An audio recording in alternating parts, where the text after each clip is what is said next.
Siyanamkela Avalanche of Grace, igama lam ndiwuthenjiwe molweni. Namhlanje sifunda kuMatiyu wesine, sizawuqala kwivesi yesithathu. Sizawuva uba umtyholi ulinga uYesu Kristu uthini na namhlanje. Ibe sizakomelela ngoba sizawufumana isisombululo yoba xa sidibana nezilingo nathi masomelele siqine, sazi into yoba uYesu waphendula kanje, yena waphendula kanje, waphendula ngelizwi. uYesu Kristu waphendula ngelizwi. Nathi xa sidibana nezilingo sizawufunda namhlanje into yoba masithathe ilizwi, sazi ukuba ilizwi likrele. Itsho incwadi yabase-Efese lesithandathu ivesi yeshumi nesixhenxe, Ephesians 6 verse 17. Ithi the word of God is the sword of the spirit. Ithi ilizwi likaThixo lilikrele lomoya. Into esixelela ntoni? Isixelela into ukuthi siyalwa ngalo, liyasiprotektha, liyaphinda silwa ngalo, sincedwa lilo apha endleleni yethu yokholo. Isixelela ntoni loo nto? Into yoba masoloko sithemba lo Thixo weBhayibhile. Asithembe lo weBhayibhile uThixo. Ilizwi linamakrele iBhayibhile. Amakrele wethu akuphi? Alapha eBhayibhileni. Verse 3. Efikile ke umendi kuye, fike kuYesu Kristu, uthe, ukuba ungunyana kaThixo, yitsho la matye abe zizonka. Waphendula ke yena wathi, kubhaliwe kwathiwa akaphili ngasonka sodwa umntu, phila nangamazwi onke aphuma emlonyeni kaThixo. Ava ke nalapho siyafunda into yoba noba iveki, noba lusuku olunye evekini, zila ukutya, masizile ukutya. Asingaphili ngokutya kodwa xa singamakholwa, xa silandela uYesu Kristu, kwenzela into ukuthi ukholo lwethu maluqine. uYesu into xa idibana nayo ke ngoku yoba kuthiwa njena jika la matye abezizonka, ubunyana kaYesu.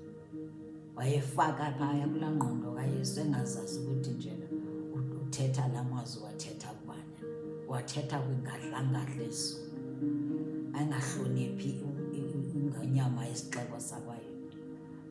Akahloniphi uYesu Kristu. Ucabanga ukuthi wena uzohlonipha? Uzosihlonipha mna nam? Masomelele endleleni yethu yokholo. Verse 5. Eze umtyholi amthabatha amse kuwo umzi ongcwele, amise ebuchochoyini lwetempile.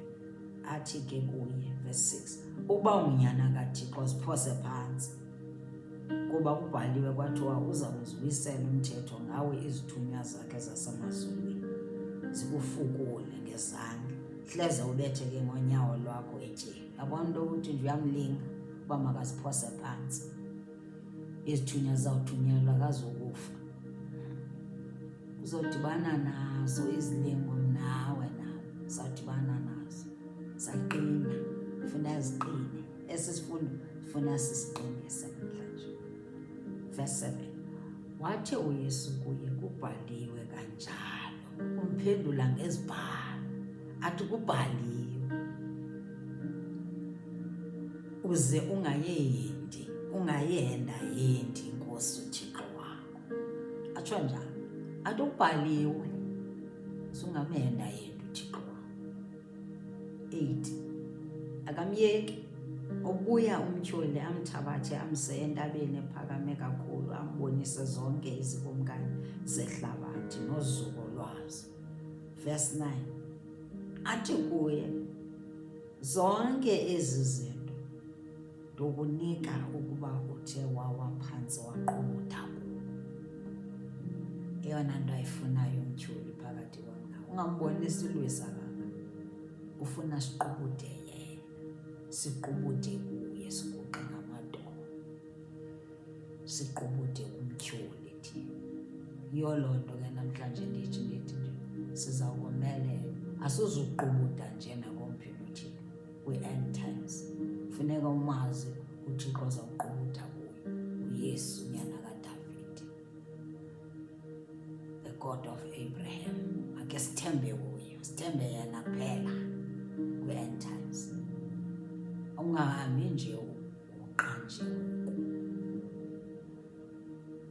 I-light of the world ikhona, ukukhanya kwehlabathi uYesu Kristu guqa kuye kuphela, singahambi siguqa nje ngoku. Laphela ixesha lolahlekiso sihambe siguqa nje ngoku. Verse 10, aze athi uYesu kuye, suka umke Sathane, kuba kubhaliwe kwathiwa, iNkosi uThixo wakho uyawuqubuda kuyo, ukhonze yona yodwa. Ukhonza yona yodwa. Verse 11, andule ke umtyholi ukumyeka, nako ufika izithunywa zezulu zimlungiselele. Zakufika izithunywa zezulu zamlungiselele, ngoba uye wemka xa emxelela uYesu uba Sathane kuthiwa ungakhonza abanye oothixo ngaphandle koThixo yedwa, uyise kaYesu Kristu. Ebemxelela into ukuthi nje nandizukhonza omnye uThixo ngaphandle koThixo wam, uDada wam. Nguye nathi ke masiqhayise ngayo, sithi asizukhonza abanye oothixo ngaphandle kwakho Thixo. Sizibophelele ukuthi kubo bonke abathixo akekho njengawe, ngoba iinceba zakho zimingwa naphakade. Sizukhonza omnye ngaphandle kwakhe kwi-end times. Noba ngaze uhambe indlela enzima kanjani, funeka uzixelela namhlanje, womelele ngakumbi kwesi sifundo sanamhlanje, esokuba nje awuzukhonza omnye uThixo. Njengoba sisangapha nangapha, kusangapha nangapha, ufuna siguqe yena, unotshe beke. Namhlanje ke kufuneka wazi into yokuba isifundo esi sesingu-Isaya 7:7 ethi akuzukwenzeka.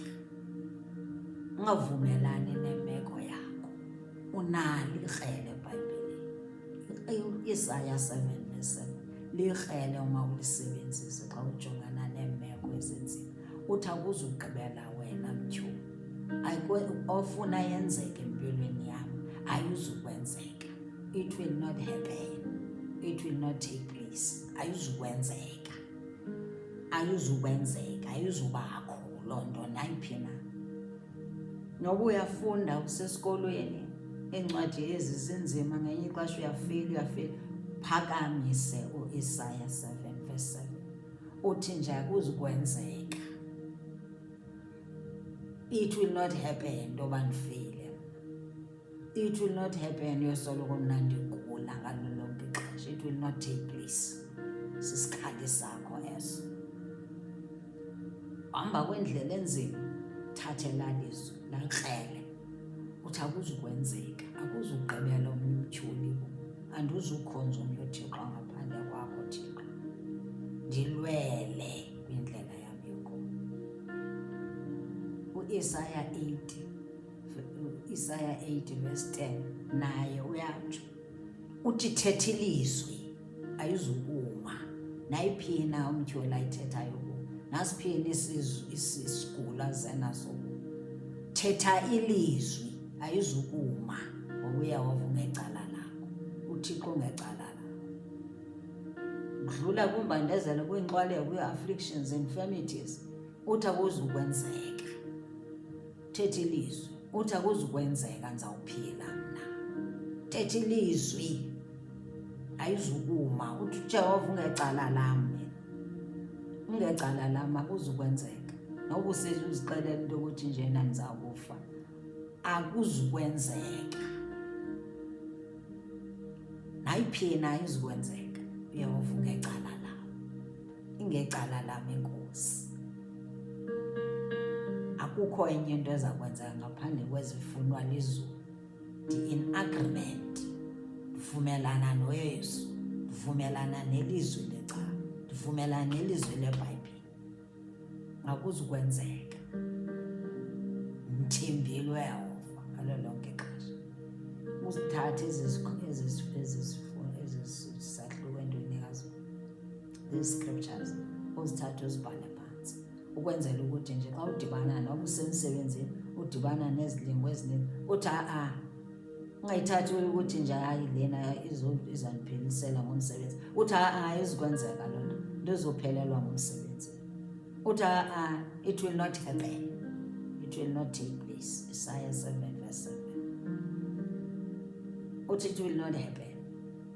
Indlu yakho izawudliwa ibhenki uthi ngeke ndithethe ilizwi likaThixo uThixo ngecala lami ayizodliwe yami uzondipha umsebenzi uzayivula indlela ize waymaker ize promise keeper futhi eBhayibhelini yonke ayithethayo zonke izithembiso zakhe liyazethemba ilizwi eli lethu masilisebenzise singavumelani nemeko ukuthi nethi imeko ibenzima nje fike silahle uYesu simlahle sithi hayi sisamkhonzi ukusebenzisa ilizwi lakhe usho ukuthi hayi lizovumelana nalonto ayizukwenzeka kumlo noba ngazi zibe ubona ukuthi hayi le is unbearable uthi hayi kodwa ayizukwenzeka kumlo futhi andizakhona ezahlukanisa nothando kaYesu Kristu lelizwi naye uthi akhona into ezahlukanisa nothando kaYesu Kristu andizukhonza omnye uThixo futhi ngaphandle kaYesu Kristu thembe yena ngamaxesha onke lithemba lami Yesu nyana kaDavid thembe wena maningasendanisi likrele nelo umsebenzi. God bless you. God loves you.